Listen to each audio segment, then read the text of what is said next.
Bonsoir Linda. Bonsoir Mohamed. Je suis contente. J'ai trouvé une solution au problème des retraites en France. Oula. Le frugalisme. Vous connaissez? Le frugalisme? Ouais. Le frugalisme, c'est un mode de vie qui consiste à se serrer la ceinture et à travailler comme un malade durant toutes les premières années de sa vie pour pouvoir prendre sa retraite avant 40 ans. C'est un mouvement, oui, c'est un mouvement qui est en train de s'implanter en Europe. Il est déjà bien installé en Allemagne et ça vient des États-Unis. C'est né dans les années 2000. Là-bas, ils appellent ça FIRE, Financial Independence Retire Early, indépendance financière pour une retraite précoce. Vous voyez que j'ai un bel accent. Et pour une fois, là, ça mérite une médaille. Là. Les Français n'ont pas repris l'intitulé tel quel, FIRE. Ils ont réfléchi et ils ont créé un nouveau mot en français. Frugalisme, donc de l'adjectif frugal, qui signifie sobre, simple, en petite quantité. Je voudrais qu'on applaudisse la France. J'applaudis avec vous alors. Voilà.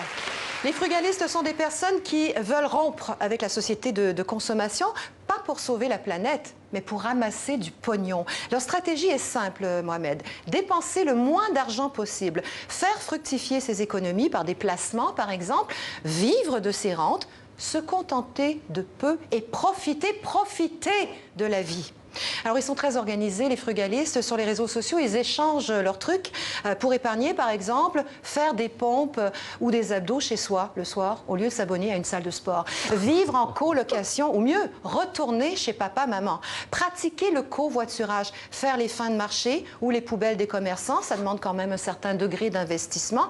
Sans parler de la prise de risque. Tu meurs à 39 ans, tant pis pour toi, t'as profité de rien. C'est risqué, ce que je vais dire. Et oui, t'as gâché ta vie. Mais au moins, et c'est l'aspect pratique du frugalisme, on n'aura pas besoin de payer ta retraite. Vous voyez, c'est quand même pratique. Alors, comme pour toutes les tendances émergentes, il y a des sociologues qui se sont penchés sur le phénomène et d'après eux, il y a des incohérences là-dedans. Selon Fanny Parise, qui est spécialiste des modes de consommation et qui est anthropologue à Lausanne, la démarche des frugalistes est paradoxale. D'un côté, dit-elle, ils veulent s'émanciper d'une société qui les déçoit, métro, boulot, dodo, quel sens à ma vie, j'en ai marre.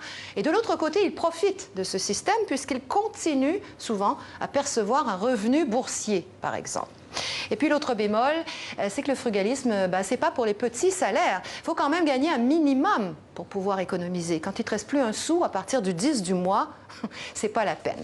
La plupart des frugalistes font d'ailleurs partie des classes moyennes, voire supérieures, ce qui fait dire à leurs détracteurs, peut-être jaloux, que le frugalisme est une mode pour bobos citadins qui ont les moyens de gagner moins.